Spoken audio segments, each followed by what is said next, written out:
Welcome to another video, guys. Today we're going to be talking about the new upcoming Khamir Fusion, and if it's worth going for, and how much it's going to set you back, probably. So I hope you find this video helpful, and if you do, a like and subscribe would be appreciated, and don't forget you can check me out live on stream each Tuesday and Thursday, where I do free account takeovers for you guys. If you want to support the channel for free and start raid the right way, you can do so by using my premium download link and getting yourself 4 amazing champions as soon as your first week, and you're also going to have 48 hours to use the promo code section for an extra legendary champion. But now, let's get into it. Alrighty, so here he is, Khamir Fusion, or whatever the hell you pronounce this thing with. But yeah, this is gonna be a very important fusion for a lot of people, which is kind of a damn shame, because Raid definitely did a pretty bang-up job of actually depleting our resources big time. This fusion was not supposed to come out this early, so there's probably something sketchy going behind the scenes, and we might actually see an even bigger event really soon, maybe another proper collab by the end of August or something along those lines. But yeah, fact of the matter is, they're definitely pushing the timeline with these fusions, and we were definitely not expecting this guy to be happening anywhere before August, that's for sure. Either way, why is this champion so impactful? Well, basically he's an Ogryn tribe reviver, which if you guys have been paying attention, we simply don't have too much of those. Definitely nothing easy to actually get your hands on, aside from a single void legendary and a single rare that kinda does well at reviving. We really do not have any other good revive options for this entire faction, which is definitely a big deal for the faction wars aspect of the game, but also this champion is actually kind of very amazing for things like siege and such, so he will definitely be making a dent on your account if you decide to actually go for him. Let's just quickly go through his skills before we actually concentrate on how much you could be expecting this guy to be costing for your account. And starting off with his A1, Dark Restoration, attacks one enemy 2 times, each hit restores all allies destroyed max HP by an amount equal to 5% of the total destroyed max HP. Each hit also heals all allies by 5% of this champion's max HP. Definitely not a small amount for an A1. 5% of this guy's HP, if you build him the way you should, which is tons of HP, definitely above 100,000, you should be healing people with above 5,000 health, because with relics, with masteries and all of that, you will be increasing the amounts of healing this guy slaps, so definitely doesn't sound bad. I'm not a huge fan of this thing costing you 4 freaking Lego skill books just to increase the damage out of it. Like, that is literally a slap in the face, right? Thanks for that. But yeah, fact of the matter is, it's not a bad A1, heals for a decent chunk, and the max HP restoration, not the worst for different types of content, but usually not something you really care about. On the A2, books down to a free turn cooldown, fills the turn meter of all allies by 25%, places a 50% increased attack buff and a 30% increased speed buff on all allies for 2 turns. Well, things are starting to look really interesting with this guy, not gonna lie. This is actually a very good skill, like close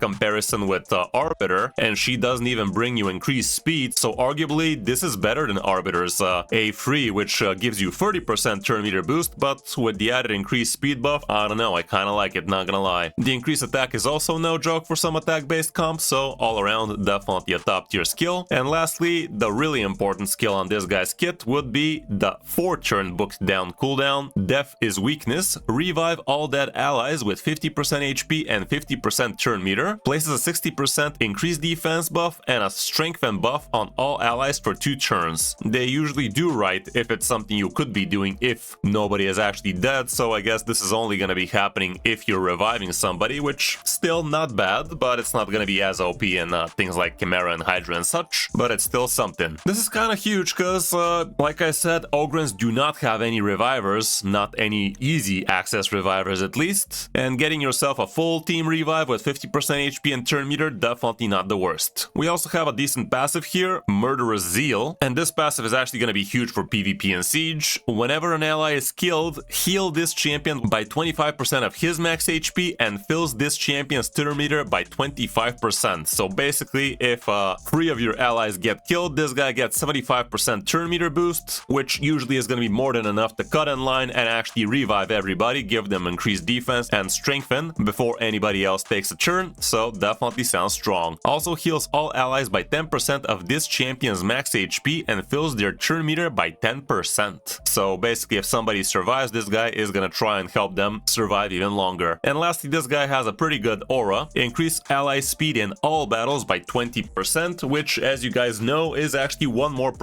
than most legendary champions that are not voids and such. So definitely a very good champion package. He also looks pretty cool, by the way, like kind of like the art and such. So all in all, the champion definitely looks like he is gonna be a solid inclusion. Like I told you, we literally do not have another Ogryn Tribe Reviver, which is worth mentioning. Like the only one you could use as a reviver would be Bellator, and yeah, he's a freaking void, guys, so kinda hard to get. It's still gonna be a 4-turn cooldown. The rest of the kit is definitely not bad, but for Arena, I'd say this guy's definitely pretty solid, and he could be used in some restriction siege teams as well. As I told you, we don't have any epic revivers, even though when you click on the revive tag, you are gonna see Ugo, but with a restriction like this, can you really call Ugo a reviver? Like, once in a full moon, maybe you're gonna get a revive out of him. Like, definitely happens way more often in things like Faction Wars when you're against her, but for the most part, you really cannot rely on a revive like this. And as I told you, we also have another reviver here, Gear Grinder, which is a void, by the way, which revives a single dead ally with the same amount of HP and turn meter, by the way, as this guy from the new fusion, but the rest of the kit is definitely pretty god-awful. I mean, it's just a rare, like how good could it actually be? You're definitely not gonna bring this guy anywhere outside of maybe some Faction Wars or something, but yeah, not very good for the Ogryn Tribe, that's for sure. Now let's talk about how much you could be expecting this guy to set you back, and a good way to actually determine that would be to check out the last Fragment event we had, and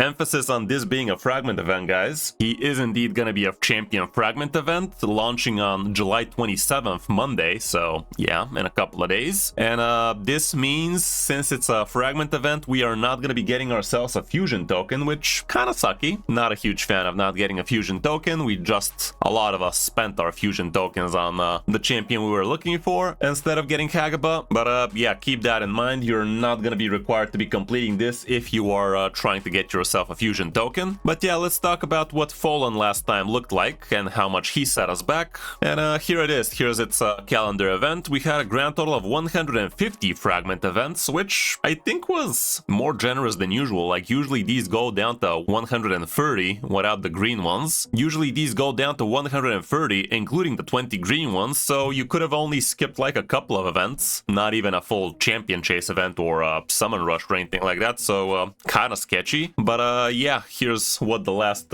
Fragment summon event looked like. And of course, we are gonna be expecting to see one Fire Knight tournament, one Spider tournament, one Ice Golem, and one Dragon tournament. Those are basically a given, and they usually cost about like 2500-ish energy to complete, at least up until the Fragment thingy. We should be getting ourselves a few champion training things, a tournament, an event, that kind of stuff. Free classic arena takedowns, those are usually always happening. Same with the free gear enhancement events. 2 classic arena takedown tournaments, as well as free gear enhancement events. Those are usually a given. And of course, we are gonna have ourselves one summon rush event and one champion chase tournament, usually. I think Fallen last time was a little bit of an outlier, having a couple of summon rush events, but of course that was because we had a lot more fragments available as well, so there's that. Anyway, all in all, what could you expect this thing to be costing you? Usually, if you have yourself something like 2000 gems ready for whatever, so you can actually buy yourself a bunch of energy. Definitely don't need to have that much, by the way. We're just trying to err on the side of caution.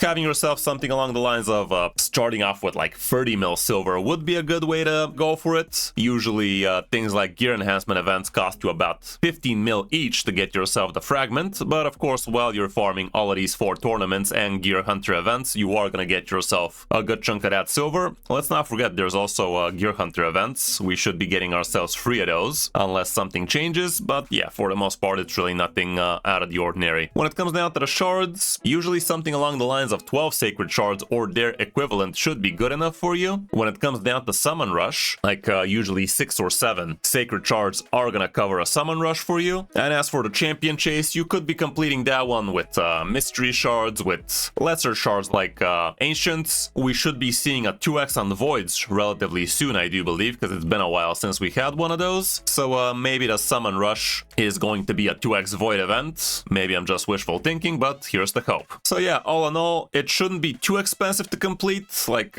fragment events are usually the easiest to complete, because in this one you're not gonna have to champion train the champions, you're not gonna have to fuse them, you're not gonna have to ascend them and none of that nonsense, so it is a little bit easier. And even if something fails for you at the end, raid usually does give you a few fragments you could be purchasing from the shop, but of course if you try to keep things free to play, that's always a possibility for you too, as long as you're using your resources wisely. So yeah guys, that's gonna be it for this one. I hope this video was helpful for you, and do let me know in the comments if you guys will be going for this guy. I really think you should, and I really am going to be going for him for sure, cause why wouldn't I? Drop a like and subscribe to the channel if you still haven't, and if you want to support the channel for free, you can download Raid from my premium download link and start the game the right way with 4 amazing champions as soon as your first week. Thanks for watching guys, I'm Crystal5, and I'll see you in my next video or stream.